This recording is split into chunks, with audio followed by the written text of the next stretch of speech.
वन्दित्तु सौवसिद्धे ध्रुवमचलमनोवमं गयिं पत्ते ओच्छामि समयपाहुड नमो सुदकेवली भणिदम्. கலிகால சர்வஜர் ஆச்சாரிய குந்தரால் இயற்றப்பட்ட இந்த மாபெரும் பரமாகம நூலை நாம் பயின்று வருகிறோம். சமய பாகுடம் என்றும் சமய பிராபிரதம் என்றும் அறியப்படும் இந்த நூலில் ஆன்ம தத்துவத்தின் பிழிவை ஆச்சாரியர் நமக்கெல்லாம் எடுத்துரைத்திருக்கிறார். 12 அங்கங்கள், 14 பூர்வங்கள், இவற்றையெல்லாம் பயின்று ஆன்ம நலனை பெறுதல், அதுதான் சிறப்பான ஒரு சுகத்தை, பொறிகளுக்கு அப்பாற்பட்ட சுகத்தை கொடுக்க வல்ல அந்த ஆன்ம ஆழ்தல். அந்த ஆன்ம ஆழ்தல் அதை பெறுதலுக்காகவே, அதை பெறுவதற்காகவே 12 அங்கங்களும் 14 பூர்வங்களும் நமக்கு அற உபதேசத்தை எடுத்துரைக்கின்றன.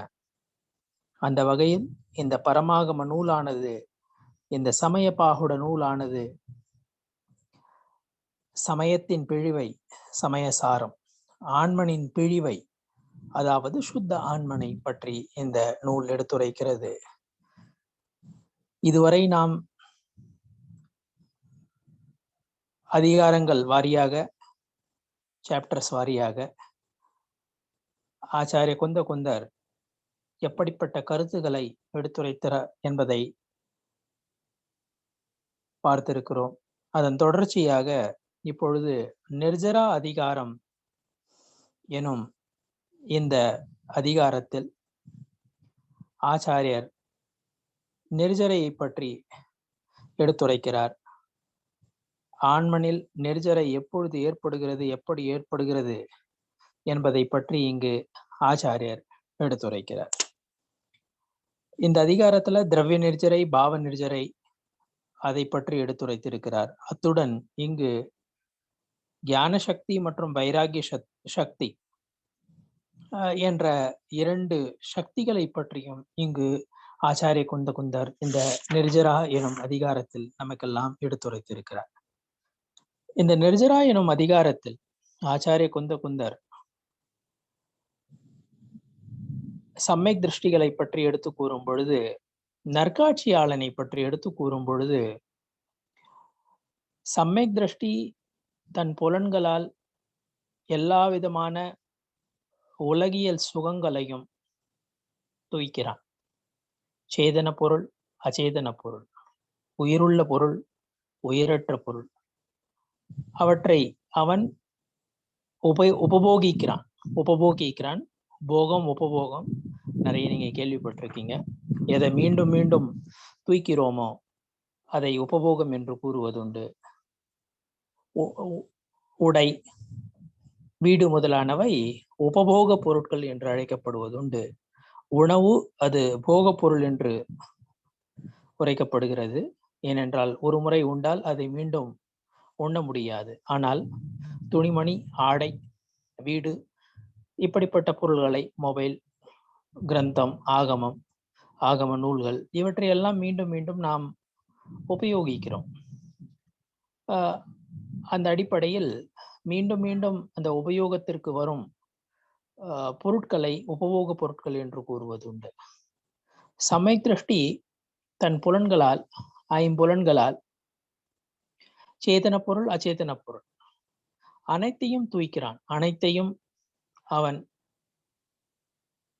உபயோகப்படுத்துகிறான். ஆனால் இவன் புலன் சுகங்களை அடைந்த போதிலும், சமயக் திருஷ்டி புலன் சுகங்களை அனுபவிக்கும் பொழுதிலும் அவனுக்கு நிர்ஜரை தான் நிகழ்கிறது என்று கூறுகிறார். கேள்வி எழலாம், அது எப்படி? ஒருவன் புலன் நுகர்ச்சியில் ஈடுபடுகிறான். புலன் நுகர்ச்சியில் ஈடுபடும் பொழுது அவன் எப்படி நிர்ஜரை செய்ய முடியும் என்ற கேள்வி எழுகிறது. புலனுகர்ச்சியில் ஈடுபடும் போது அவன் பாவத்தில் தானே ஆழ்கிறான், பாவ செயல்களை தானே செய்கிறான், அவனுக்கு பாவ பந்தம் தானே ஆகும். அது எப்படி கர்மத்தினுடைய நிர்ஜரை ஆகும், கர்மத்தினுடைய க்ஷயம் எப்படி ஆக முடியும் என்ற கேள்வி எழுகிறது. எந்த நோக்கில் ஆச்சாரியர் கூறுகிறார் என்பதையும் நாம் இங்கு பார்க்க வேண்டும். ஆண்மனில் விருப்பு வெறுப்பு முதலான பாவங்கள் இருப்பதனால், ஆசை வெகுளி மயக்கம் போன்ற பாவனைகள் துவர்பசை பாவங்கள் இருப்பதனால் மித்யா திருஷ்டிக்கு அவன் போக பொருளையும் அனுபவிக்கிறான், உபபோக பொருளையும் அனுபவிக்கிறான். ஆனா மித்யா திருஷ்டிக்கு என்ன ஆகுது அப்படின்னா, அவனுக்கு விருப்பு வெறுப்பு முதலான பாவங்கள் இருக்கின்றன. அதுதான் அந்த பாவ ராகம் அப்படின்னு சொல்லுவாங்க. அதாவது அதுதான் பாவாசிரவத்திற்கும் காரணமாக அமைகிறது என்பதையும் நம்ம ஆசிரவம் என்னும் அதிகாரத்தில் பார்த்தோம். அந்த ஆசை வெகுளி மயக்கம் போன்ற பாவனைகள் தான் அவனுக்கு பந்தத்திற்கு காரணமாக அமைகிறது. அவன் மித்யா திருஷ்டி நற்காட்சி அற்றவன் புலனின்பங்களை தூய்க்கிறான், உலகியல் இன்பங்களை தூய்க்கிறான், கர்ம உதயத்தின் நிமித்தத்தால் கிடைக்க பெறும் சேத்தன அச்சேத்தன பொருட்களை, சேத்தன அச்சேத்தன பொருட்கள்னா மனைவி மக்கள் போன்றவர்கள் எல்லாம் சேத்தன பொருட்கள், உயிருள்ள பொருட்கள். அச்சேத்தன பொருட்கள் என்றால் வீடு வாசல் முதலானவை அச்சேத்தன பொருட்கள். பரிகிரகங்களை பற்றி எடுத்து கூறும்பொழுது கூட ஆச்சாரியர்கள் அகப்பரிகிரகம் புறப்பரிகிரகம் என்று 2 விதமான பரிகிரகங்களை பற்றி எடுத்துரைத்திருக்கிறார்கள். அகப்பரிகிரகம் என்பது கஷாயம், மித்யாத்துவம் போன்றவை அகப்பரிகிரகம் என்று கூறப்படுகிறது. மித்யாத்துவம் முதல் பரிகிரகம். மித்யாத்துவன்ற பரிகிரகம் இருக்கும்பொழுதுதான் எல்லா விதமான பரிகிரகங்களும் சேருகின்றன. மித்யாத்துவம் இருக்கும்பொழுது மித்யாத்துவம் இருக்குதுன்னு வச்சுங்க, மற்ற பரிகிரகங்களும் இருக்குதுன்னு வச்சுங்க, அது பந்தம் அதிகம் பந்தம் ஆகும். அதுலயே மித்யாத்துவம் போயிடுச்சுன்னா மற்ற பரிகிரகங்கள்லாம் கொஞ்சம் கொஞ்சமா போயிடும், கஷாயம் எல்லாம் கொஞ்சம் கொஞ்சமா போயிடும். அந்த மித்யா திருஷ்டி இருக்கான் பாருங்க, அவனுக்கு அந்த அக பரிகிரகங்கள், அதாவது விகாரி பாவங்கள்லாம் இருக்குது. அதனால அந்த புலனின்பங்களை தூய்க்கும் பொழுது, புலனின்பங்களை நுகரும் பொழுது அவனுக்கு பந்தம் ஏற்படுகிறது. அந்த புலன் இன்பங்கள் அவனுக்கு பந்தத்திற்கு நிமித்தமாக அமைகின்றன. ராகாதி பாவம் இல்லை அப்படின்னு வச்சுங்க, ஒருத்தங்கிட்ட ராகாதி பாவம் இல்லை அப்படின்னா, விருப்பு வெறுப்பு முதலான பாவங்கள் இல்லை அப்படின்னா, அவனுக்கு இப்போதைக்கு அவன் என்ன பாருங்க, முற்பிறவியில அல்லது கடந்த காலத்துல அவன் என்ன கர்ம வினை செய்தானோ அதற்கேற்றவாறு அவனுக்கு இப்பொழுது பொருள்கள் கிடைக்கின்றன. அது உயிர் பொருளாக இருக்கலாம் அல்லது உயிரற்ற பொருளாக இருக்கலாம், வீடு வாசல் முதலானவையாக இருக்கலாம் அல்லது மனைவி மக்கள் போன்ற உயிர் பொருள்களாக கூட இருக்கலாம். அதனால அவனுக்கு இப்போ அவையெல்லாம் அந்த ஒரு வேதனைய சாத்தா வேதனையத்தினால அதெல்லாம் அல்லது அசாத்தா வேதனையினால துன்பத்தை கொடுக்கிற பொருட்களும் அது போல ஒரு சூழலும் அமைகிறது. ஆனா இப்பொழுது சமயக் திருஷ்டிக்கு ராகாதி பாவம் கிடையாது. அவன் எல்லாத்தையும் அனுபவிச்சுட்டு இருந்தாலும் அவனும் உணவு உண்றான், சரிங்களா? அவனும் வீட்டுல இருக்கிறான், அவனும் வீட்டுல எதுனா இதுவாயிடுச்சுன்னா பழுது பாக்குறான், எல்லாத்தையும் பாக்குறான், உழவு தொழில் கூட பண்றான், எதனா ஒரு தொழில பண்றான், சமயக் திருஷ்டியும் பண்றான். ஏன் 4வது 5வது குணஸ்தானத்துல எந்த விதமா எல்லா ஆரம்ப வேலைகளையும் பண்றாங்க தானே. ஆரம்ப தியாகம் ரொம்ப மேல் படிமையில தானே ஆரம்ப தியாகம் போகுது. மற்றபடி படிமை நிலை வரலாம் எல்லா விதமான அந்த ஆரம்ப தொழில்கள் எல்லாத்தையும் பண்றான், வீடு வாசல் எல்லாம் அவனுக்கு இருக்குது. இருந்த பொழுதிலும் அது முற்பவத்துல அல்லது கடந்த காலத்துல அவன் எப்படி கர்மத்தை கட்டினானோ, அது சாத்தா வேதனைன்னா எல்லாம் நல்ல சூழல் அமையுது, அல்லது அசாத்தா வேதனைன்னா அது கெட்ட சூழல் அமையுது, இப்படிலாம் அமையுதுங்க. ஆனா இப்பொழுதைக்கு சமயக் திருஷ்டிக்கு ராகபாவம் கிடையாது. அவனுக்கு ராகபாவம் இல்லாததுனால, அவனுக்கு விருப்பு வெறுப்பு முதலான பாவங்கள் இல்லாததுனால இப்ப புதுசா அவன் கர்மத்தை கட்டுறது கிடையாது. ராகபாவம் இருந்தாதான் கர்மம் கட்டும். பாருங்க, இத என்ன எப்படி புரிஞ்சுக்கணும்? பொருள்கள் வந்து சேருகின்றன. உயிர் பொருட்கள், உயிரற்ற பொருட்கள், போக பொருட்கள், உபபோக பொருட்கள் எல்லாம் வந்து சேருதுங்க. மித்யா திருஷ்டியும் அதை அனுபவிக்கிறாங்க, சம்யக் திருஷ்டியும் அனுபவிக்கிறான். சம்யக் திருஷ்டிக்கு கர்மம் நெர்ஜரையாகுது அப்படின்றாரு. ஆனா மித்யா திருஷ்டிக்கு அந்த எல்லாத்தையும் இன்பத்தையும் அனுபவிக்கும் போது பந்தமாகுது அப்படின்றாரு. அது எப்படி? 2 பேரும் ஒரு வேலை தான் பண்றாங்க. 2மே வந்து அந்த புலன் சுகத்தை தான் வந்து அடையிறாங்க, புலன் சுகத்தை தான் பெறறாங்க. 2 பேருமே வந்து புலன் சுகத்தை அனுபவிக்கிறாங்க. அது எப்படி ஒருத்தருக்கு மட்டும் நெருஜரியாவது, இன்னொருத்தருக்கு மட்டும் எப்படி பந்தமாகுது அப்படின்ற கேள்வி எழும் பொழுது, சம்யக் திருஷ்டிக்கு ஆசை விகுலி முதலான பாவங்கள் இப்பொழுது நிகழ்காலத்தில் இல்லை. அதனால் அவன் புதிதாக பந்தத்தை ஏற்படுத்திக் கொள்வதில்லை. புலனின்பங்களை அவன் அனுபவித்துக் கொண்டிருந்தாலும் முந்தைய ஊழ்வினையினால் அல்லது கர்மத்தை கட்டியதன் காரணத்தினால் அது உதயத்திற்கு வரும்பொழுது அதை அனுபவித்துக் கொண்டிருக்கும் பொழுதிலும் அவன் மோகராக துவேஷ பாவங்கள் அவனில் இல்லை. அதனால் புதிதாக கர்ம பந்தம் அவனுக்கு ஏற்படுவதில்லை. அதனால் கர்மம் அந்த நோக்கில் கர்ம நெருஜரை அவனுக்கு ஏற்படுகிறது என்று கூறுகிறார். ஆனால் மித்யா திருஷ்டியோ அவன் புலனின்பங்களை அனுபவிக்கிறான். அத்துடன் அவன் நிகழ்காலத்திலும் விருப்பு முதலான பாவங்களை கொண்டிருக்கிறான். ஆசை வெகுளி மயக்கம் போன்ற தோற்பசை பாவங்களையும் கொண்டிருக்கிறான். அவையே புதிய கர்ம பந்தத்துக்கு காரணமாக அமைகின்றன. அதனால் அங்கு புதிய கர்ம பந்தம் அவனுக்கு ஏற்படுகிறது. சம்யக் திருஷ்டி புலனின்பங்களை அனுபவித்துக் கொண்டிருக்கும் பொழுதும் அவன் கர்மங்களை நிர்ஜரை செய்கிறான் என்றால் அவன் கர்மங்களை கட்டவில்லை, புதிய கர்மங்களை அவன் கட்டவில்லை என்று எடுத்துக்கொள்ள வேண்டும். மித்யா திருஷ்டி கர்மங்களை கட்டுகிறான் என்றால் அவனுக்கு மோகராக துவேஷபாவம் இருக்கிறது. அதனால்தான் அவன் கர்மங்களை கட்டுகிறான் என்று நாம் இங்கு புரிந்து கொள்ள வேண்டும். பிற பொருள்ல வந்து அனுபவிக்கிறோங்க. அந்த பிற பொருளை அனுபவிக்கும் பொழுது அது வந்து அதுல கர்மோதயம் தான் வந்து டிட்டர்மைனிங் ஃபேக்டர். அதாவது ஏற்கனவே கட்டியிருக்கிற கர்மம் உதயத்திற்கு வரும்பொழுது அந்த பொருட்கள்லாம் வந்து அனுபவத்துக்கு வருது. அனுபவத்துக்கு வருதுன்னா வந்து அனுபவிக்கிறதுக்கு வருது, அதாவது நுகருதலுக்கு வருது. அது வந்து அவனுக்கு வந்து சுகத்தை கொடுக்குது அல்லது துக்கத்தை கொடுக்குது. இன்னும் ரொம்ப சிம்பிளா சொல்ல போனா சாத்தா வேதனையை கர்மம் கட்டி இருந்தான்னு வச்சுங்க, அவனுக்கு அது வந்து உதயத்திற்கு வரும்பொழுது அது வந்து நற்பயனை கொடுக்குது, சுகத்தை கொடுக்குது உலகியல் நோக்கில. அதுவே வந்து அசாத்தா வேதனையத்தை கட்டியிருந்தான்னா அது வந்து அவனுக்கு துன்பத்தை கொடுக்குது. மித்யா திருஷ்டி இருக்கான் பாருங்க, மித்யா திருஷ்டி ராகாதி பாவம் எல்லாத்தையும் கட்டுறான். ராகாதி பாவம் இருக்குது, அதனால அவனுக்கு புதுசா பந்தம் ஆகுது. திருப்பி நான் அது வேற உதயத்துக்கு வரும், சரிங்களா? அதனால வந்து அவனுக்கு கர்ம நெருஜரை சுத்தமா ஆகல. மித்யா திருஷ்டி என்ன பண்றான்? பிற பொருட்களை அனுபவிக்கிறான். பிற பொருட்களை அனுபவிக்கிறதுனால அவனுக்கு பந்தம் தான் ஏற்படுது. ஆனா சம்யக் திருஷ்டி அவனுக்கு ராகாதி பாவம் கிடையாது, அவனுக்கு விருப்பு முதலான தோற்பசி பாவங்கள் கிடையாது. அதனால புதுசா அவனுக்கு பந்தம் ஏற்படுறது இல்ல. புதுசா பந்தம் ஏற்படாததுனாலதான் அதையே நெருஜரை என்று கூறுகிறார். சம்யக் திருஷ்டி பாவ நெருஜரை பண்றான் அப்படின்ற. இது பாவ நெருஜரை. என்ன ஆசை வெகுளி மயக்கம் இதெல்லாம் இல்லாம இருக்கிறது அது பாவ நெருஜரை.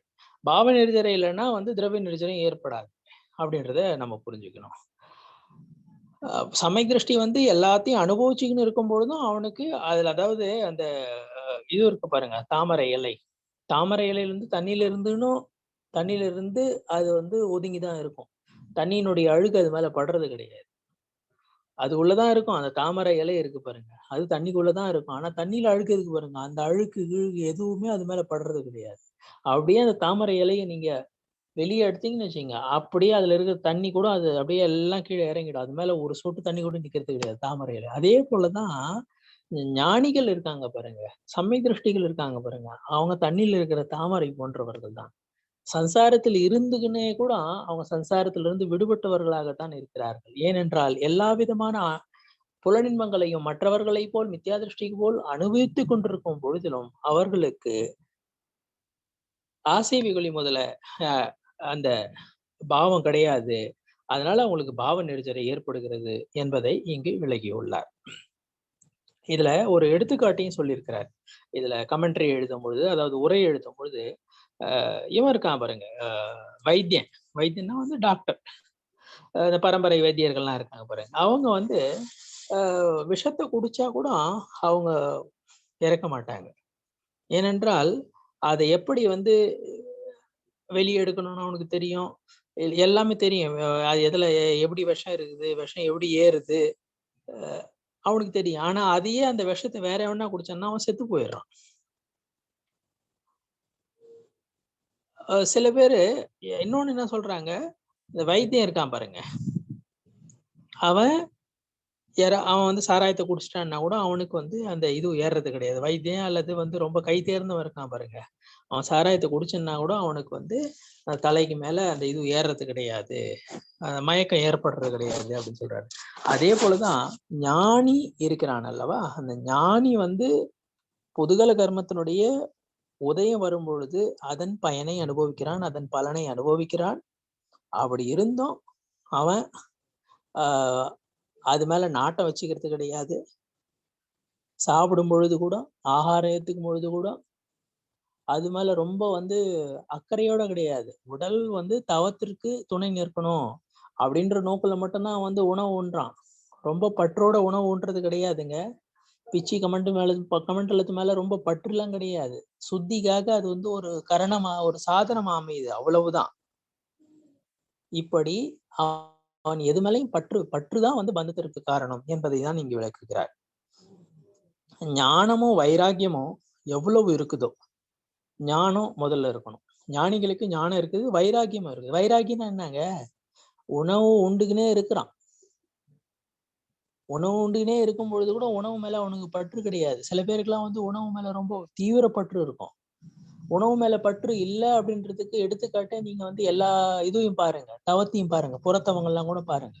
அது பரித்தியாகமா இருக்கட்டும், அல்லது விவிக்த சையாசனமா இருக்கட்டும், அல்லது அன்ஷனமா இருக்கட்டும், அவமோதரியமா இருக்கட்டும், அதெல்லாம் என்ன, அந்த அப்படிப்பட்ட புறத்தவங்கள் கூட என்ன நமக்கு எடுத்துரைக்கிறது? அவங்களுக்கு உணவு மேல பற்று கிடையாது, ஆகாரத்து மேல பற்று இல்லை. அதனாலதான் அப்படிப்பட்ட ஒரு இதுலாம் உறுதிமொழி எல்லாம் எடுத்துட்டு வராங்க.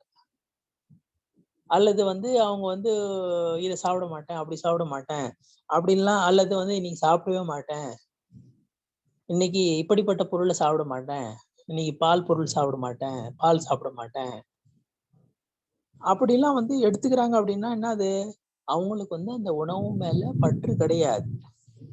பற்று இல்லாம அவங்க வந்து அனுபவிக்கிறாங்க.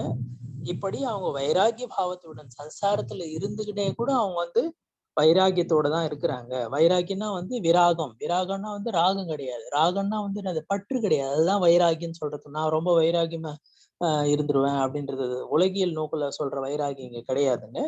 விராக பாவம். விராக பாவம்னா வந்து பற்று இல்லாம இருக்கிறது. அதுதான் வந்து வைராகியம் என்று கூறுவது. விராகம். ராகம்னா வந்து உங்களுக்கு தெரியும். விராகம்னா வந்து ராகம் இல்லாம இருக்கிறது, பற்று இல்லாம இருக்கிறது.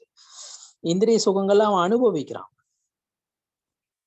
அதெல்லாம் அனுபவிச்சுக்கிட்டே இருந்து கூட அதுல இருந்து அவன் விலகிதான் இருக்கிறான் அப்படின்னு சொல்றேன். ஏன்னா அங்க வந்து பற்று கிடையாது, தீவிர பற்று கிடையாது, கடும் பற்று கிடையாது அது மேல. அவனுக்கு ஆகாரத்துக்கு வருவாரு முனிவர் பாருங்க. ஆகாரத்துக்கு வரும்பொழுது ஏற்கனவே உபவாசம் இருக்கிறாருன்னு வச்சுங்க. அஷ்டமி அன்னைக்கு, சதுர்தசி அன்னைக்கு வந்து உபவாசம் இருக்கிறாருன்னா வந்து அன்னைக்கு ஆகாரத்துக்கே வர போறது இல்ல. ஆனா ஆகாரத்துக்கு வந்து ஆகாரம் கிடைக்கல அப்படின்னு வச்சுங்க. ரிஷபதேவருக்கு வந்து முனிநிலை இருக்கும் பொழுது 7 மாசம் 9 நாள் ஆகாரம் கிடைக்கலங்க. ஆகாரத்துக்கு வந்து ஆகாரம் கிடைக்கல அப்படின்னா வந்து என்ன ஆகும்? நமக்கு பசி எடுக்கிற நேரத்துல நமக்கு உணவு கிடைக்கல, ஆகாரம் கிடைக்கலன்னா நம்ம வந்து எவ்வளவு வந்து ஒரு கோபம் வருது நமக்கு. ஏன்னா நம்மளுக்கு வந்து அந்த உணவு மேல பற்று இருக்குது, உடம்பு மேல பற்று இருக்குது. அங்க வந்து பற்று இல்லை அப்படின்றத நம்ம புரிஞ்சுக்கணும். அதனாலதான் அந்த பற்று இல்லாததுனாலதான் அவங்களுக்கு வந்து கர்ம பந்தம் ஏற்படுறது கிடையாது. அந்த கர்ம பந்தம் புதுசா ஏற்படுறது இல்லை. அதை தான் நீங்க நிர்ஜரை என்று கூறுகிறார் என்பதை நாம் புரிந்து கொள்ள வேண்டும். ஞானி இருக்கிறான் அல்லவா, ஞானி நெரிஜரை, அதாவது கர்மத்தை நெரிஜரை பண்ற ஞானி இருக்கிறான் பாருங்க. யாருக்கு பற்று இல்லையோ அவன் வந்து தன்னை வந்து அறிதலும் பார்த்தலும் ஆகிய அந்த திறனை உடையவன். நான் அறிதலும் பார்த்தலும் ஆகிய திறனை உடையவன், நான் அறிபவன் என்றுதான் அறிகிறான். எல்லா விதமான கர்மத்தினுடைய உதயத்தினால ஏற்படுற பலனை அனுபவிக்கிறான். ஆனால் அந்த கர்மங்களுடைய பலனை அனுபவிப்பவன் நான் அல்ல, நான் அறிபவன், நான் தியாயக சுபாவத்தை உடையவன் என்றே தன்னை அவன் அறிகிறான்.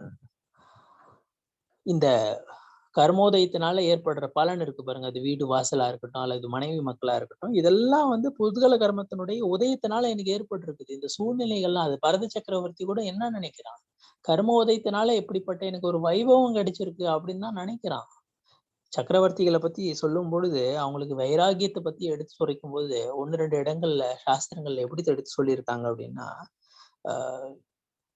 சக்கரவர்த்தி கி சம்பதா இருக்கு பாருங்க, சக்கரவர்த்தியினுடைய அந்த செல்வம் இருக்கு பாருங்க, செல்வ செழிப்பு இருக்கு பாருங்க, அது கூட அதுல எல்லாத்தையும் அனுபவிச்சுட்டே இருக்கும் பொழுது கூட இதெல்லாம் வந்து காக்கையினுடைய கக்கை போன்றவை அப்படின்னு வந்து அதை அவன் பொருட்டாக மதிக்கிறது இல்லைங்க. பரத சக்கரவர்த்தியின் இல்லாத வைபவமா, இல்லாத செல்வ செழிப்பா? அவங்ககிட்ட இருந்த செல்வ செழிப்பு இன்னைக்கு யாருண்டுமே கிடையாது. இந்த கலிகாலத்துல யார வந்து உலகத்திலேயே பணக்காரன், மிகப்பெரிய பணக்காரன் அப்படின்னு நம்ம சொல்றோமோ அவங்க கிட்ட கூட அப்படிப்பட்ட ஒரு செல்வ செழிப்பு எல்லாம் இருக்கிறது கிடையாது. அப்படிப்பட்ட செல்வ செழிப்பு அவனுக்கு இருக்கிறது. அப்படி இருந்த பொழுதும் அதுல இருந்துன்னு அவன் யுத்தத்துக்கு கூட போறாங்க. அதுதாங்க பரத சக்கரவர்த்தி வந்து சாயிக சமயக் திருஷ்டி. இந்த நிர்ஜரா அதிகாரத்துல என்ன சொல்ல வர்றாருன்றது அந்த பரத சக்கரவர்த்தியினுடைய எடுத்துக்காட்டு மூலமா அருமையா புரிஞ்சுக்கலாம். சாயிக சமயக் திருஷ்டிங்க, ததுபவ மோட்சகாமிங்க. அப்படி இருந்த பொழுதும் அவன் போரு கூட போறான், தான் தம்பி மேலேயே வந்து சக்கரத்தை கூட விடுறான். அப்படி இருந்தும் அவன் பற்று இல்லாதவன், உள்ளத்தால் பற்று இல்லாதவன். நீங்க கேட்கலாம், அது எப்படிங்க பற்று இல்லாதையா போருக்கு போனாரு, பற்று இல்லாமையா தன் தம்பி மேல பற்றுனா ராஜ்யத்து மேல பற்று இருந்ததுனால தானே தம்பி மேல வந்து சக்கரத்தை விட்டாரு அப்படின்னு கேட்கலாம். கடும் பற்று இருக்குதுங்க, வெளியே தெரியுது. அப்படி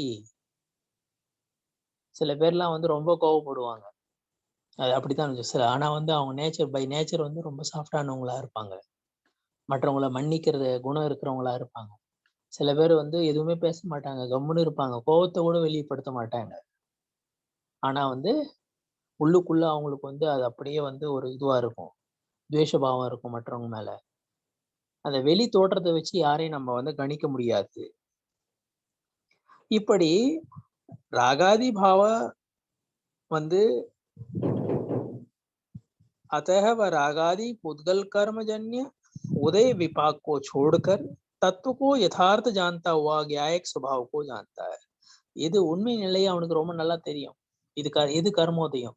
கர்மோதயத்தினால எது கிடைச்சிருக்குது, என்னுடைய இயல்பு என்ன, என்னுடைய இயல்பு வந்து அறிதலும் பார்த்தலும் ஆகியதுதான் வந்து என்னுடைய இயல்புன்னு அவனுக்கு நல்லாவே தெரியும். இஸ் பிரகார் ஜோ ஸ்வபர் கோ ஜான்தா ஹை வஹி சமயக் திருஷ்டி ஹை. அவன் தன்னையும் அறிகிறான், பிறரையும் அறிகிறான். அவனுக்கு அந்த வேத விஞ்ஞானம் எப்பொழுதும் இருப்பது உண்டு. தன்னையும் பிற பொருளையும் பிரித்தறிகிறான். அதனால்தான் அவனுக்கு வந்து புதுசா கர்ம பந்தம் ஏற்படுவதில்லை.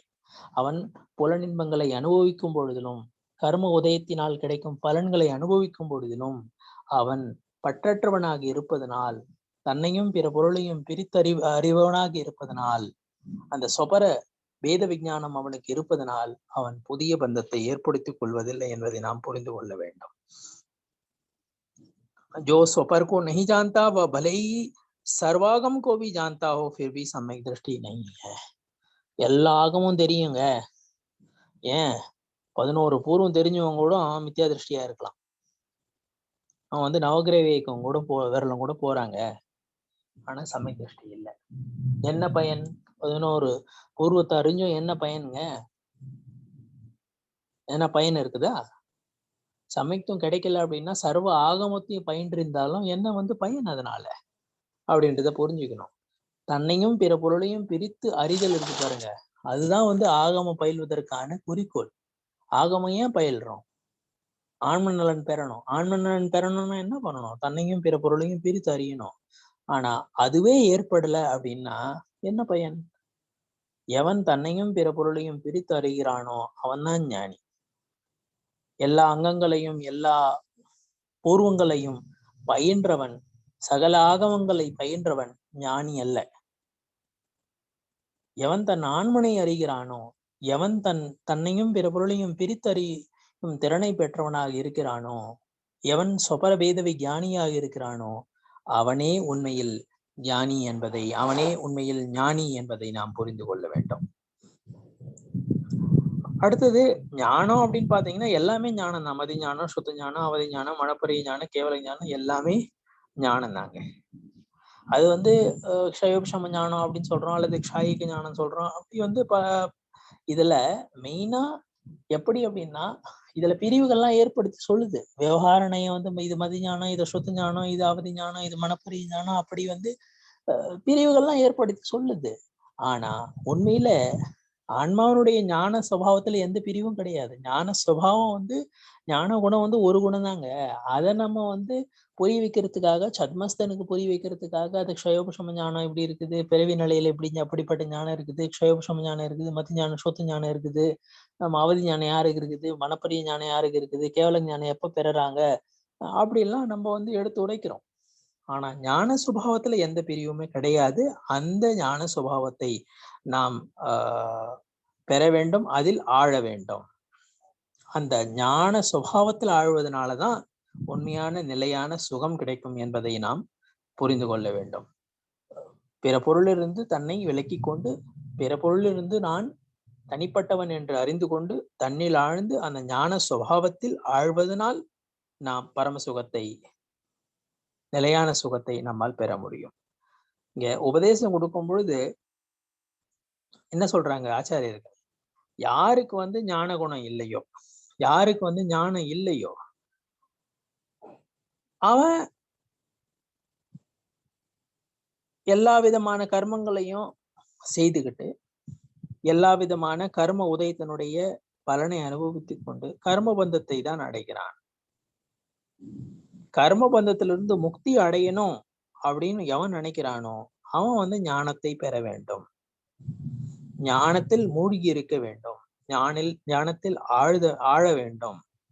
எவன் ஞானத்தில் ஆழ்கிறானோ, ஞான சுபாவத்தை அறிகிறானோ, தன்னை அறிகிறானோ, தன் ஞான சுபாவத்தை அறிகிறானோ, அவன் எல்லா விதமான கர்மங்களிலிருந்தும் விடுபட்டு விடுவான். அவனுக்கு கர்ம நிர்ஜரை ஏற்படும் என்பதை இங்கே எடுத்து உரைக்கிறார்.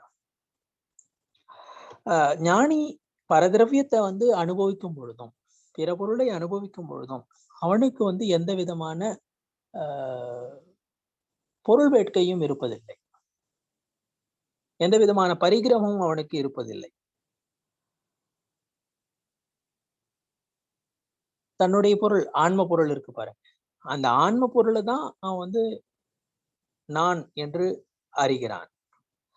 பிற பொருள் இருக்கு பாருங்க, பரதிரவியம் இருக்கு பாருங்க, அது என்னது இல்லை அப்படின்னா, உடல் முதலான பிற பொருட்கள் என்னுடையது அல்ல என்று அவன் ஞானத்தால் அறிகிறான், உணரவும் செய்கிறான். அந்த உணர்தலும் இருக்குது இல்ல, ஏன்னா நற்காட்சியாளன் இல்ல அவன். परद्रव्यों परद्रव्य मेरा परिग्रह हो तो उसके साथ साथ मैं भी अजीव तत्व को प्राप्त हो जाऊं. உடல் நானா இருந்தா நானும் உடல் ஆயிடுவேனே, நானும் புத்கலம் ஆயிடுவேனே, அதனால உடல் நான் கிடையாது அப்படின்னு பிரித்து அறிகிறான். पर मैं तो ज्ञाता ही हूँ, अतः परद्रव्य मेरा परिग्रह नहीं है. பரதிரவியம் பிற பொருள் நான் கிடையவே கிடையாது, என் ஆன்மா வேற, பிற பொருள் வேற. यही कारण है कि ज्ञानी को परद्रव्य के टूटने फूटने या अपहरण होने में विषाद नहीं होता एवं मिलने पर हर्ष नहीं होता. இந்தியில படிக்கும் பொழுது அந்த மீறி பாவனை, லக்ஷ்மி ஆவே யா ஜாவே அப்படின்னு சொல்லுவாங்க. செல்வம் வந்தாலும் அவன் கண்டுக்கிறது கிடையாது, செல்வம் போனாலும் அதை பத்தி கவலைப்படுறது கிடையாது. பொருள் சேர்ந்தாலும் கவலைப்படுறது கிடையாது, பொருள் போய் அவன் கையில இருந்து விலகி போனாலும் அல்லது திருடப்பட்டாலும் அவன் அதை பத்தி கவலைப்படுறதே கிடையாது. ஏன்னா பிற பொருள் நான் அல்ல என்று உறுதியாக தன் ஞானத்தால் அவன் அறிகிறான். நான் ஞானி மட்டும்தான், நான் அறிபவன் மட்டும்தான் என்று அவன் அறிகிறான். அவனுக்கு இச்சா கிடையாது. இச்சானா விருப்பு கிடையாது. விருப்பு இல்லாம இருக்கிறது தான் மிகு பொருள் விரும்பாமை. பிற பொருள்ல அவன் தன்னதாக ஏத்துக்கிறதே கிடையாது, ஏனென்றால் அவனுக்கு விருப்பு கிடையாது. ஞானி அவன் சாப்பிடுறான், எல்லாம் பண்றான், அப்படி இருந்த போதும் அவனுக்கு அது மேல பற்று கிடையாது, அது மேல விருப்பம் கிடையாது, அதை ரொம்ப நாட்டத்தோடு அவன் செய்யறது கிடையாது. தன் ஆண்மனில் தான் அவன் ஆழறான், அதுலதான் அவனுக்கு விருப்பம் இருக்குது. அதனால இங்க என்ன சொல்றாருன்னா, அத ज्ञानी उक्त सभी भावों को न चाहता हुआ मात्र ज्ञायकी रहता है. அவன் உடல் மேல பற்ற வச்சுக்கிறது கிடையாது, ஆகாரத்துக்கு போறான், ஆகாரம் எடுத்துக்கிறான். அது ஸ்ராவக நிலையா இருக்கட்டும் அல்லது முனி நிலையா இருக்கட்டும்.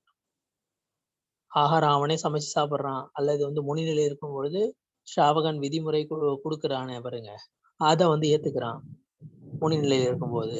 ஆனால் அப்படி இருந்த பொழுதும் அவனுக்கு அந்த புலனின்பத்தில் பற்று கிடையாது, நாட்டம் கிடையாது, விருப்பம் இல்லாமல் அதை அவன் வந்து செய்யறான்.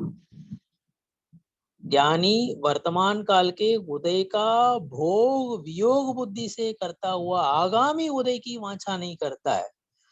நான் இதெல்லாம் செய்யற முனி தர்மத்தை நான் ஏத்துக்கிறதுனால வந்து எனக்கு வந்து புண்ணியம் கட்டும், எனக்கு சொர்க்க சுகம் கிடைக்கும் அப்படின்லாம் அவன் நினைக்கிறது கிடையாது. ज्ञानी को तो बंध और उपभोग के निमित्त भूत संसार संबंधी और देह संबंधी अध्यवसानों के उदय में भी राग नहीं है. அது உடல் சம்பந்தப்பட்டதா இருக்கட்டும் அல்லது உலகியல் சம்பந்தமா இருக்கட்டும், எல்லாத்துலயும் அவனுக்கு வந்து எந்த விதமான ஈர்ப்பும் கிடையவே கிடையாது. கர்ம உதயத்திற்கு நடுவுல இருக்கும் பொழுது கூட, கர்ம உதயத்திற்கு வரும்பொழுது கூட, கர்மம் பலனை தரும் பொழுது கூட அவன் அதோட ஒன்றிருக்கிறது கிடையாது. நம்ம எதனா ஒண்ணு கேட்கறோன்னு வச்சுங்க, ஒருத்தருக்கு வந்து இவ்வளவு பணம் கிடைக்குது அப்படின்னு, அது லாட்டரி சீட்டு மூலமா கிடைக்கலாம் அல்லது வேற எதனா தொழில் மூலமா கிடைக்கலாம். அதுல எவ்வளவு ஒன்றிடுறாங்க, நான் வந்து கோடீஸ்வரன் ஆயிட்டேன் அப்படின்லாம் ஒன்றிடுறாங்க. ஆனா ஞானி அப்படி கிடையாது. இந்த பணத்தை வைத்து என்னுடைய மதிப்பு கிடையாது, அது கர்மத்தினுடைய உதயத்தினுடைய பலனால் அப்படி கிடைக்கிறது. ஆனால் அவையெல்லாம் நான் கிடையாது அப்படின்றத அவன் அறிகிறான், உணர்கிறான். किंतु अज्ञानी रागवश कर्मों से लिप्त हो जाता है. அவன் அज्ञानी வந்து அதுலயே மூழ்கிறான். அதுதான் இங்க வந்து சுருக்கமா சொல்லியிருக்கிறாரு. கடைசியில ஒரு பாயிண்ட் என்ன சொல்லியிருக்காரு இங்க சொல்ற பாருங்க. ज्ञानी की समस्त व्रत तपादि क्रियाएं वांछा रहित हैं. விரதம் தவம் எல்லாத்தையும் மேற்கொள்றான் ஞானி. ஞானியதான் வடமொழியில ஞானின்னு சொல்லுவாங்க, தமிழ்ல ஞானி அப்படின்னு சொல்றது உண்டு. நம்ம அவன் வந்து விரதம் தவம் எல்லாத்தையும் செய்யறான், இருந்த போதும் அவனுக்கு எந்த விதமான விருப்பம் கிடையாது, வெறுப்புலாம் அவனுக்கு கிடையாது. अतः वह उनके फल को प्राप्त नहीं करता है. விரதம் தவம் எல்லாத்தையும் மேற்கொண்ட போதும் அவன் வந்து புண்ணிய பந்தம் அவனுக்கு கிடைக்குமா அப்படின்ற நோக்கத்துல அவன் பண்றது கிடையாது. நான் என்னுடைய சுத்தோபயோகத்துல இருக்கணும் அப்படின்ற நோக்கத்துலதான் அவன் பண்றான். जबकि अज्ञानी समस्त क्रियाओं को विषय सुख की इच्छा से करता है. அக்ஞானி என்ன பண்றான், நான் வந்து விரத உபவாசம் இருக்கிறதுனால எனக்கு தேவ சுகம் கிடைக்குமா, சொர்க்கலோகத்து சுகம் கிடைக்குமா அப்படின்ட்டு அவன் சம்சாரத்தை நீட்டிக்கிட்டே போறான். அவ்வளவுதான், संसारम வந்து அவனுக்கு வந்து அறுபடாமலே போயிடுது. अतः वह फल को प्राप्त करता है. रागादि परिणाम उत्पन्न करने वाले आगामी भोगों की उपलब्धि उसे होती है. இப்ப என்ன பற்று இருக்கிறதுனால என்ன ஆகுது, ஏற்கனவே கர்ம உதயத்தினால பொருள் கிடைச்சிருக்குது, இப்பவும் பற்று இருக்குது, அதை அனுபவிக்கிறான், திருப்பி இன்னும் கர்ம பந்தம் ஆகுது, அது திருப்பி இன்னும் உதயத்துக்கு வரும். இப்படி கர்மம் பந்திச்சுட்டே இருக்கும், உதயத்துக்கு வந்துகிட்டே இருக்கும். அவனுடைய பிறவி சுழற்சி என்பது நிக்கவே நிக்காதுங்க, அப்படியே வந்து தொடர்ந்துகிட்டே இருக்கும் அப்படின்றது சொல்றாரு. இப்படி இந்த நிர்ஜரா அதிகாரத்துல ஞானத்தினுடைய மகிமையை சொல்லியிருக்கிறார். ஞானிகள் ஞானத்தினால் அவர்கள் அனைத்தையும் அறிகிறார்கள், ஆன்மனை அறிகிறார்கள், அவர்களுக்கு எந்த விதமான விருப்பம் இருப்பதில்லை. அதனால் அவர்கள் புதிதாக கர்ம பந்தத்தை ஏற்படுத்திக் கொள்வதில்லை. அதனால் அவர்களுக்கு கர்ம நிர்ஜரை ஏற்படுகிறது என்று இங்கு ஆச்சாரியர் கூறியிருக்கிறார். ஏற்கனவே கட்டியுள்ள கர்மங்களும் உதயத்திற்கு வந்து பலனை தந்துவிட்டு நிர்ஜரையாகி விடுகின்றன. தாம் புதிதாகவும் அவர்கள் கர்ம வினையை கட்டுவதில்லை. விருப்பு முதலான பாவங்களை அவங்களுக்கு வந்து கிடையாது. அதனால வந்து புதுசாவும் வந்து கர்மபந்தம் கட்டுறது இல்லை. அதனால அதையும் நிர்ஜரன்றாரு. கர்மபந்தம் கட்டாத இருக்கிறதே நிர்ஜரை, அந்த நோக்குல சொல்றாரு அப்படின்றத இங்க நிர்ஜரை அதிகாரத்துல சொல்லியிருக்கிறாங்க. அடுத்தது வந்து பந்த அதிகாரம். நீங்க உங்களுக்கு ஒரு கேள்வி ஒண்ணு எழலாம், ஏன் இங்க வந்து முதல்ல வந்து ஆசிரவ அதிகாரம் சொன்னாரு, அதுக்கப்புறம் வந்து சம்வரை நிர்ஜரை எல்லாம் சொல்லிட்டாரு, ஏன் பந்தத்தை கடைசியில கொண்டு வந்துட்டாரு? ஆர்டர் பிரகாரம் இல்லையே, 7 தத்துவம் ஆர்டர் இருக்குல்ல, வரிசை இருக்குல்ல, அந்த முறைப்படி சொல்லலையே அப்படின்ற கேள்வி எழலாம்.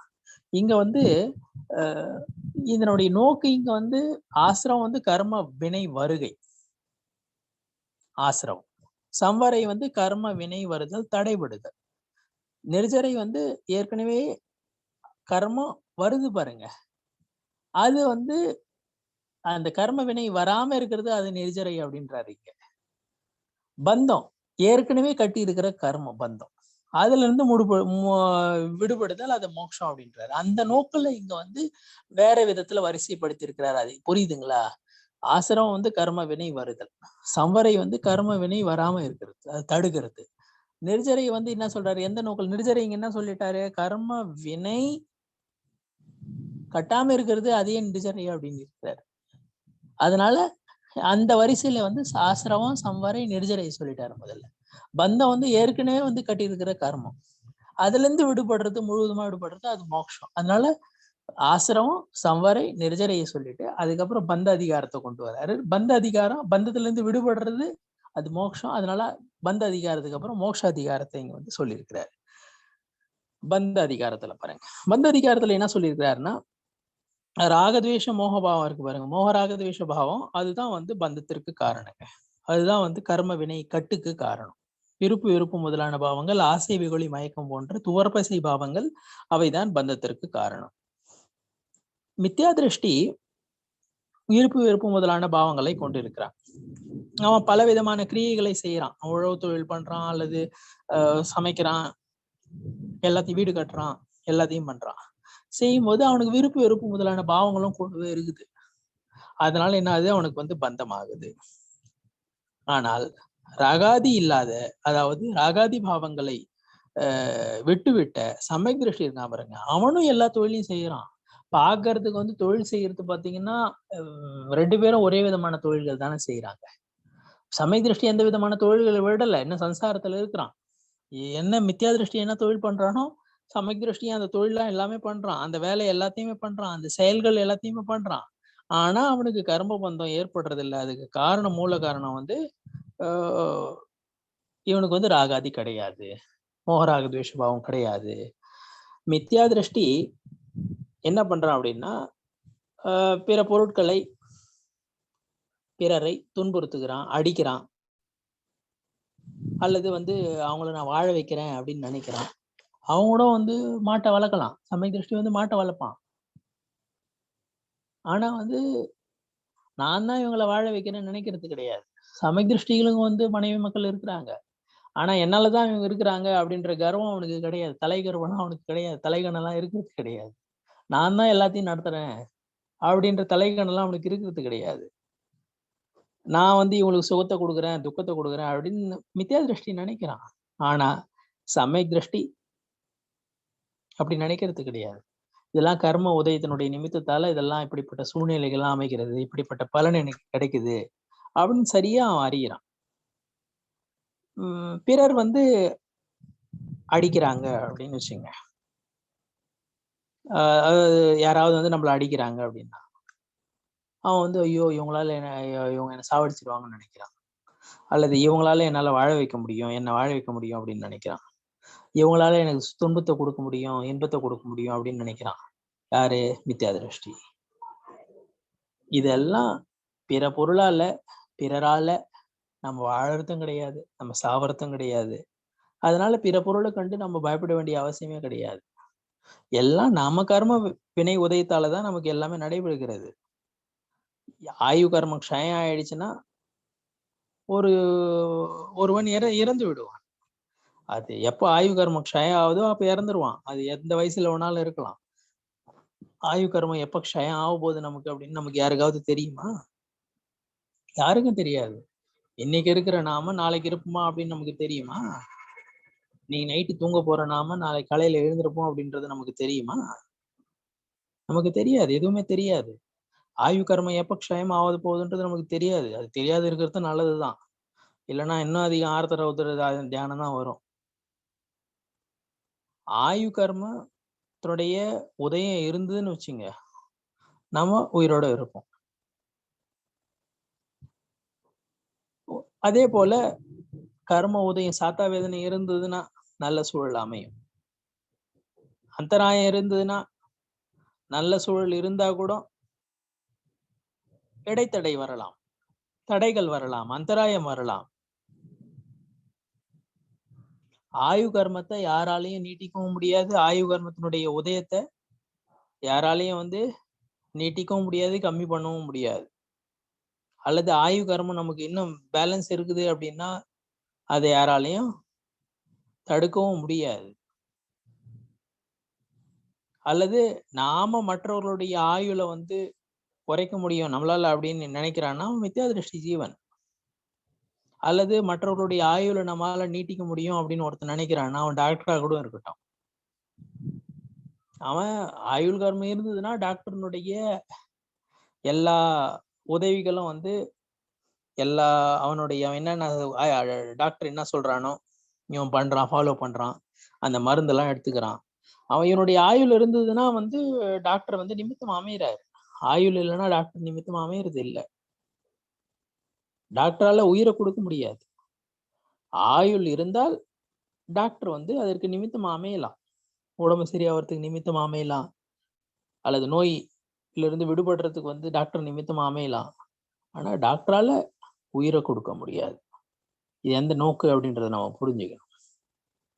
மற்றவர்களை நம்மால வந்து வாழ்விக்க முடியாது, அல்லது மற்றவர்கள் நம்மை வாழ்விக்க முடியுமா? அதுவும் முடியாது. மற்றவர்களால நமக்கு வந்து துன்பத்தை இன்பத்தை கொடுக்க முடியுமா? அதாவது உலகியல் இன்பத்தை பத்தி இங்க பேசுறாங்க. சாதா வேதனை கர்மம் இருந்ததுன்னா சூழல் அமையுங்க. அசாத்தா வேதனை கர்மம் இருந்ததுன்னா வந்து சூழல் அமையாது. இப்படி நமக்கு நம்மால யாருக்கும் வந்து ஆயுளை கொடுக்க முடியாது, அல்லது அவங்க ஆயுளை நம்மளால எடுத்துக்கவும் முடியாது அப்படி நினைக்கிறான் ஒருத்தன் அப்படின்னா அது வந்து நம்மளுடைய தவறான கருத்து தான். அல்லது நான் வந்து ஒருத்தனை அடிச்சிட்டேன், ஒரு ஜீவனை நான் வாழ வச்சேன், உயிரை கொடுத்தேன் அப்படின்னு நினைக்கிறதுலாம் அதெல்லாம் வந்து பிரமை தான் நமக்கு. இதெல்லாம் வந்து அஞ்ஞானி தான் பண்றான். எவனுக்கு ஞானம் இல்லையோ அவன் தான் இது போல நினைக்கிறான். நான் உங்களுக்கு வாழ்க்கையை கொடுக்குறேன், நான் இல்லைன்னா இவங்க எல்லாம் வந்து நடுத்தெருக்கு வந்துருவாங்க அப்படிலாம் நினைக்கிறான் பாருங்க. அதெல்லாம் பிரமை. ஞானி வந்து பொருளுடைய இயல்பை அறிகிறான். எல்லாம் வந்து எல்லா ஜீவன்களும் வந்து கர்ம உதயம் இருந்தா, ஆயுள் கர்மத்தினுடைய உதயம் இருந்தா அவன் இருப்பான். ஆயுள் கர்மத்தினுடைய உதயம் க்ஷயம் ஆயிடுச்சு அப்படின்னா அவன் இருக்க மாட்டான் அப்படின்றது ஞானி அறிக்கிறான்.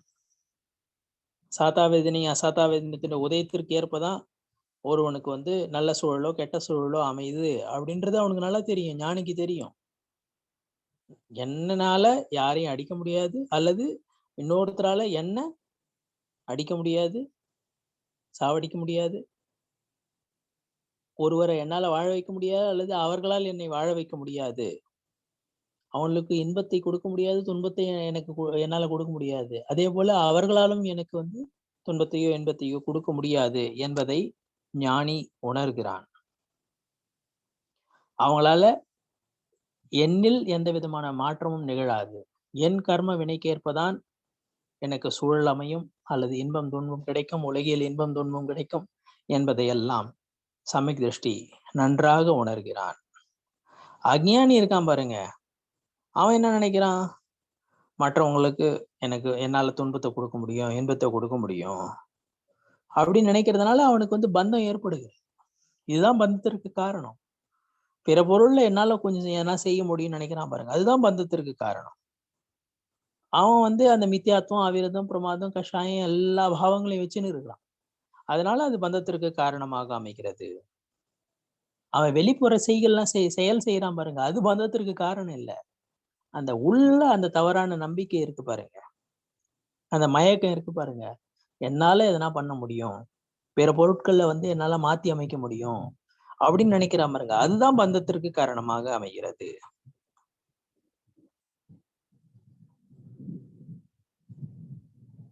எப்படிப்பட்ட இப்ப ஒருத்தன் இங்க பாருங்க, இங்க எழுதியதை படிக்கணும். அத்தஹ यदि अध्यवसान है तो जीव को मारो या ना मारो बंध निश्चित होगा. மித்தியாத்துவம் முதலான பாவனைகள் இருந்ததுன்னா நீ ஒரு உயிரை கொன்னாலும் கொல்லல்னாலும் பந்தம் அவசியம் இருக்கும்.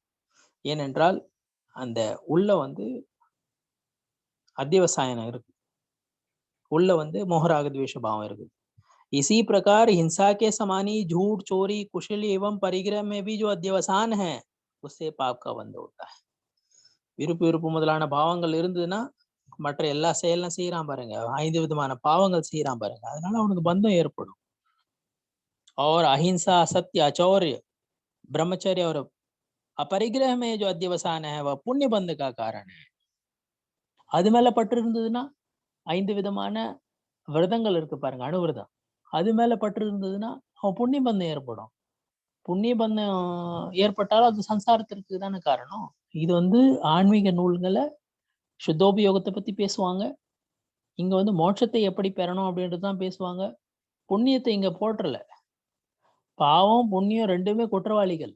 இந்த நூல்ல பாத்தீங்கன்னா ரெண்டுமே குற்றவாளிகள். ஏன்னா சுத்தோபயோகத்தை அது தடை பண்ணுது.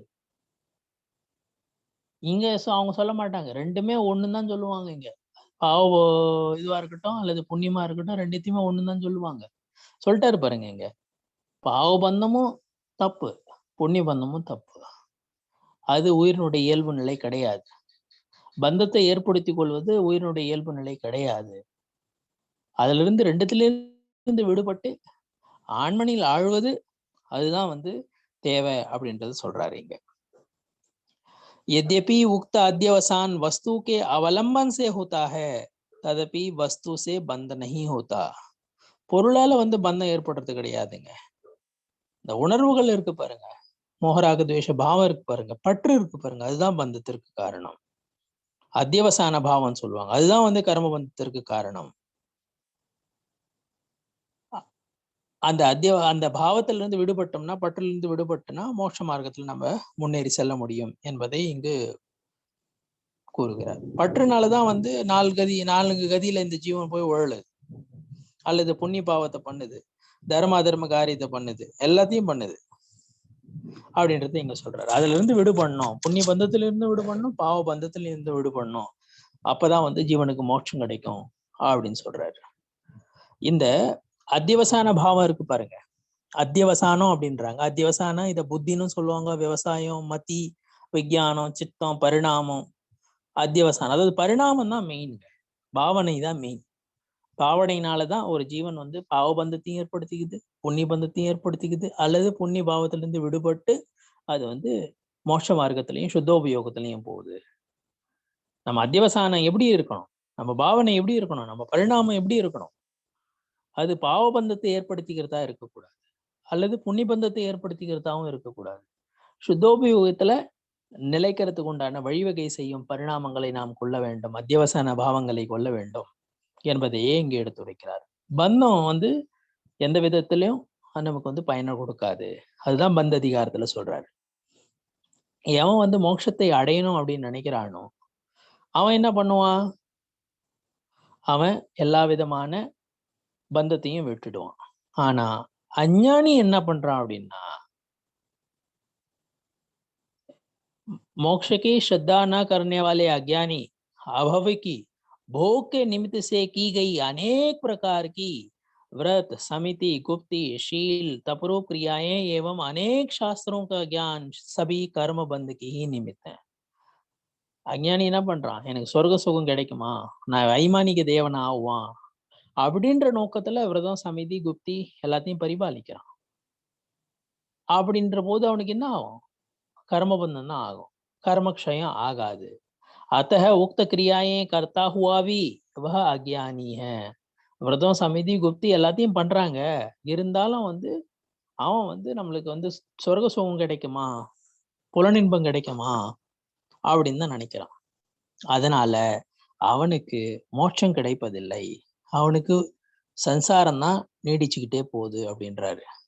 निश्चय नय के आश्रित मुनि निर्वाण प्राप्त करते हैं. நிச்சய நயசே ஆத்மா ஹி ஞான் ஹே, தர்ஷன் ஹே, சாரித்திர. ஆன்மாதான் மும்மணின்ட்டாரு அவரு. ஆன்மாவை தவிர வேற எதுவும் மும்மணி கிடையாது அப்படின்ட்டாரு. யாரு மும்மணியில அது ஆன்மாவிலேயே நிலைக்கிறாங்களோ அவங்கதான், அவங்களுக்கு தான் சமக் தர்ஷனம் இருக்குது, அவங்களுக்கு தான் சமக் ஞானம் இருக்குது, அவங்களுக்கு சமக் சாரித்திரம் இருக்குது, அவங்கதான் வந்து நிர்வாணத்தை அடைவாங்க, அவங்கதான் வந்து மோட்சத்தை அடைவாங்க அப்படின்ட்டாரு. ஆன்மாவில நிலைக்கிறது அதுதான் சம்வரம் அப்படின்றாரு. व्यवहार नय से आचार अंगादि शास्त्र ज्ञान है. ஆகமத்தை படிக்கிறது ஞானம், ஜீவாதி தத்துவ தர்ஷன் ஹே, 7 தத்துவங்களை நம்புறது அது விவகார நய நோக்குல சமயக் தர்ஷனம் அப்படின்றாரு. அல்லது ஷட்காயிக ஜீவன்கள் கொல்லாத இருக்கிறது அது சமயக் சாரித்திரம், இதெல்லாம் விவகார நயத்தினுடைய நோக்கு அப்படின்றாரு. அதாவது பிற பொருள் சார்ந்த கூற்றுகள் யாவும் விவகார நயம் அப்படின்றாரு. ஆகமங்களை படிக்கிறது ஞானம் சொல்றது பிற பொருள் சார்ந்த கூற்று. 7 தத்துவங்களை அறிஞ்சு நம்புறது அதுவும் பிற பொருள் சார்ந்த கூற்று. 6 காய்க ஜீவன்களை ஷட்காயிக ஜீவன்களை கொல்லாம இருக்கிறது சமயச்சாரித்தம்னு சொல்றது அதுவும் பிற பொருள் சார்ந்த கூற்று. இதெல்லாம் விவகார நய நோக்கு அப்படின்றாரு. நிச்சய நய நோக்குல என்னது? நிச்சய நய நோக்குல பார்த்தோன்னா ஆன்மாவினுடைய ஞானம் அது சமயக் ஞானம், ஆன்மாவினுடைய நம்பிக்கை அது சமயக் தர்ஷனம், ஆன்மாவில் ஆழ்தல் அது சமயக் சாரித்திரம் அப்படின்றாரு. யாரு இந்த நிச்சயத்தை புடிச்சுக்கிறாங்களோ அவங்களுக்கு தான் மோட்சம் கிடைக்கும் அப்படின்றாரு. ஆன்மாவில் மாற்றங்கள் ஏற்பட்டுக்கிட்டே இருக்குது. ஆன்மாவனுடைய பரியாய ஆன்மாவிலையும் பரியாயங்கள் மாறிக்கினே இருக்குது. அதுல அதனுடைய சுத்த சுபாவம் இருக்கு பாருங்க, அது எப்பவுமே ராகாதி பாவமா மாறுறது கிடையாது. அதனுடைய சுத்தோபயோகம் எப்பவுமே சுபோபயோகமாகவோ அல்லது அசுபோபயோகமாக மாறுவதில்லை. ஆன்மா பரதிரவியத்தினுடைய நிமித்தத்தால பிற பொருளால தன்னுடைய சுத்த சுபாவத்திலிருந்து அறிதலும் பார்த்தலும் ஆகிய அந்த திறன்ல இருந்து அந்த அறிதலும் பார்த்தலும் ஆகிய அந்த சக்தி இருக்கு பாருங்க, அதுல இருந்து அது வெளிவரது கிடையாது. அதனுடைய இயல்பு அது எப்பவுமே இழக்கிறது கிடையாது. எப்படி கோல்டு கோல்டா தான் இருக்குது, பொன் பொண்ணா தான் இருக்குது. அது மண்ணில் கடந்தா கூட பொண்ணு பொண்ணா தானே அங்க இருக்குதுங்க. அதே போல ஆன்மா தன் சக்தியை இழப்பதில்லை என்பதை இங்கு கூறுகிறார். அஞ்ஞானி கர்மோதய நிமித்தத்தால என்ன பண்றான்? மோகராக தேச வடிவில பரிணமிக்கிறான், விருப்பு வடிவில பரிணமிக்கிறான், கஷாய பாவ வடிவில பரிணமிக்கிறான். இந்த கஷாய பாவங்களை செய்யறது நான் தான் அப்படின்னு நினைக்கிறான். அதனால என்ன ஆகுது? அவன் தன்னுடைய சுத்தோபயோகத்துல இருந்து பிறந்துடுறான், தன்னையும் பிற பொருளையும் பிரித்து அறியறது இல்லை. அதனால மோகராக தேசபாவம் கொண்டு இருக்கிறான். கர்மோதயம் வரும்பொழுது கூட அவன் ஸ்டடியா இருக்கிறது கிடையாது. விருப்பு முதலான பாவங்களை கொள்றதுனால அவனுக்கு புது கர்ம பந்தம் ஏற்படுது. இப்படி அஞ்ஞானி கர்ம பந்தத்தை ஏற்படுத்தி கொள்ளுகிறான். ஆனால் ஞானியோ ராகத்வேஷ பாவங்களிலிருந்து விடுபட்டு சாய பாவங்களிலிருந்து விடுபட்டு கர்மோதயத்தின் பலனால் கிடைக்கும் அந்த சுகத்தை அனுபவித்து கொண்டும் அவன் பந்தத்தை ஏற்படுத்திக் கொள்வதில்லை, அவன் பந்த வடிவில் பரிணமிப்பதில்லை என்பதை இங்கு எடுத்துரைத்திருக்கிறார். இதுல மெயினா இந்த பந்த அதிகாரத்துல ஆச்சாரியர் என்ன சொல்ல விரும்புகிறார் என்றால், அஞ்ஞானி இதுலயும் எப்படி நிர்ஜரை அதிகாரத்துல என்ன சொன்னாரோ கிட்டத்தட்ட பந்த அதிகாரத்திலையும் அப்படிப்பட்ட கருத்துக்கள் தான் இருக்குது. அங்க ஞானமும் வைராக்கியமும் இருக்கணும் அப்படின்றத பிரதானமா சொன்னாரு. நிர்ஜரை அதிகாரத்துல ஞானமும் வைராக்கியமும் இருந்ததுன்னா நிர்ஜரை ஏற்படும் அப்படின்றத அங்க கோடிட்டு சொன்னாரு. இங்க பந்த அதிகாரத்துல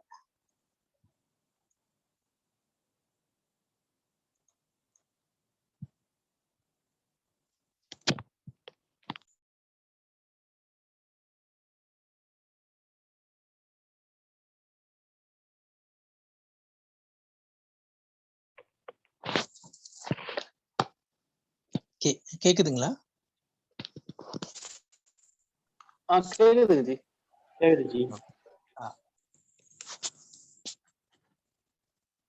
பந்த அதிகாரத்துல என்ன சொல்றாருன்னா, அஞ்ஞானிக்கும் ஞானிக்கும் வித்தியாசம் என்று பார்க்கும் பொழுது மோக ராக துவேஷ பாவங்களுடன் அவன் எல்லா கிரியைகளையும் செய்கிறான். அஞ்ஞானி அதனால் அவனுக்கு பந்தம் ஏற்படுகிறது. ஞானியோ தன் இயல்பு நிலையில் தான் இருக்கிறான், தன் நிலையில் இருந்து அவன் பிறழ்வதில்லை, மோகராக துவேஷ வடிவில் அவன் பரிணமிப்பதில்லை, அவன் மோகராக துவேஷ பாவங்களால் ஆட்படுவதில்லை. அதனால் அவனுக்கு பந்தம் கிடையாது. எல்லா அதிகாரத்திலையும் பார்க்கும்பொழுது ஒரே ஒரு மெயின் பாயிண்ட் தாங்க, அதுதான் திரும்ப திரும்ப பல காதைகள் வழியிலாக இதே கருத்து தான் நமக்கு எடுத்து சொல்லியிருக்கிறாங்க. இப்படி இன்னைக்கு நம்ம பார்த்தது இந்த நிர்ஜரை அதிகாரம் மற்றும் பந்த அதிகாரத்தை பார்த்துருக்கோம். நாளைக்கு நாம மோக்ஷ அதிகாரம் மற்றும் சர்வ சுத்த ஞான அதிகாரம், அது 2 அதிகாரத்தையும் நம்ம பார்ப்போம். அடுத்த வாரத்துல இருந்து காதை, ஒவ்வொரு காதையா சமயசாரத்தினுடைய ஒவ்வொரு காதையும் நம்ம பார்ப்போம்.